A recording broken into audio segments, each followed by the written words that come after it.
याकूब मेमन को लेकर महाराष्ट्र में सियासत गर्मा गई है। याकूब की कब्र पर लाइटिंग को लेकर बीजेपी ने शिवसेना पर हमला किया है। बीजेपी ने आरोप लगाया कि उद्धव ठाकरे सीएम रहते आतंकी याकूब की कब्र को मजार बना रहे थे।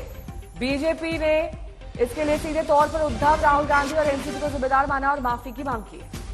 तो उधर कांग्रेस की भी सफाई आई और कहा कि उनके राज में तो याकूब को केवल दफनाया गया और इन्होंने इसको सजा दिया। अब पुलिस जांच के लिए कब्रिस्तान पहुंच चुकी है और दलील दी जा रही है कि कब्र के पास मार्बल कुछ साल पहले ही लगाया गया और लाइटिंग को हटाया जाना था, लेकिन ऐसा हुआ नहीं। अब ये लाइटें हटाई जा रही हैं। तो दो तस्वीरें हम आपको दिखा रहे हैं जहां पर कब्र को लेकर कोहराम मचा हुआ है, वहीं दूसरी तरफ मुंबई पुलिस के कर्मचारी जो हैं वो भी पहुंचे हैं।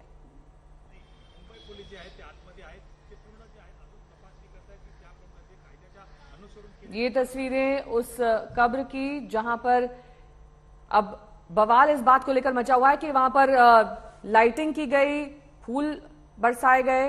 उसके बाद मुंबई पुलिस वहां पर पहुंची जांच के लिए।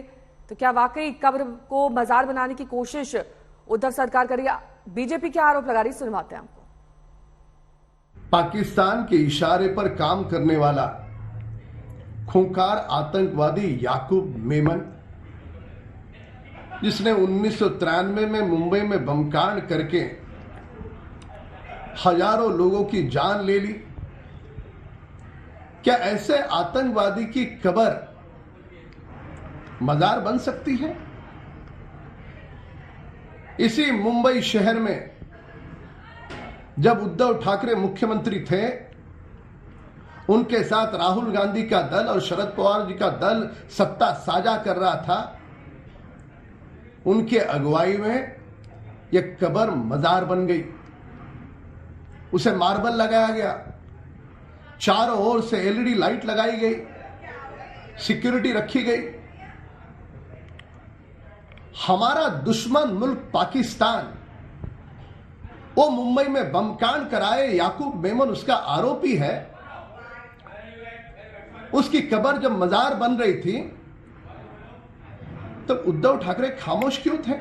उद्धव ठाकरे समेत राहुल गांधी और शरद पवार जी को भी इस बात का जवाब देना होगा। सबसे पहला गुनाह और सबसे बड़ी गलती जो जानबूझकर अगर किसी ने की है तो वो भाजपा ने की है, क्योंकि भाजपा इस देश में धार्मिक शांतता चाहता नहीं है। यूपीए सरकार में दो कुख्यात आतंकवादियों को फांसी दी गई थी, एक था अफजल गुरु, दूसरा था कसाब, लेकिन उनकी बॉडियां उनके परिवारजनों को नहीं दी गई। उन्हें निश्चित स्थल पर दफनाया गया। जो भी है, अमेरिका के सील कमांडोज ने जब ओसामा बिन लादेन को मारा, उसे समंदर के अंदर गाड़ दिया गया। वजह यही है, इन लोगों के मज़ारे, इन लोगों को जहां दफनाया जाता है वो किसी को मौका देती है रैलिंग पॉइंट बनाने की। तो सबसे पहले भाजपा को इसका जवाब देना चाहिए कि उन्होंने याकूब मेमन की बॉडी उसके परिवारजनों को क्यों दी, उसकी मैयत, उसका फ्यूनरल बड़े पैमाने पर क्यों होने दिया, क्योंकि इसका राजनीतिक फायदा बीजेपी को मिलता है। ये बीजेपी का पाप है। इन सारी बयानबाजी और सियासत के बीच पुलिस की टीम वहां पर पहुंची है। पंकज हमारे साथ, हमारे सहयोगी ग्राउंड पर ही इस वक्त मौजूद हैं। पंकज, अभी भी जो पुलिस के कर्मचारी वो अंदर मौजूद हैं, जो लाइटें थी क्या उनको हटा लिया गया है और क्या टाइल हटाने की भी योजना है और जांच भी चलेगी? देखिए, मुंबई पुलिस के 4 कर्मी आए थे करीब 45 मिनट पहले और पूरी इलाके की जांच करके अब वो वापस चले गए हैं। कैमरे पे तो बात नहीं करी, लेकिन ऑफ रिकॉर्ड जो जानकारी दी है वो मैं दर्शकों के साथ साझा कर देना चाहता हूं। मुंबई पुलिस ने साफ तौर पे कहा है और ये माना भी है कि हाँ, याकूब मेमन की जो कब्र थी उसके आसपास मार्बल लगाए गए हैं।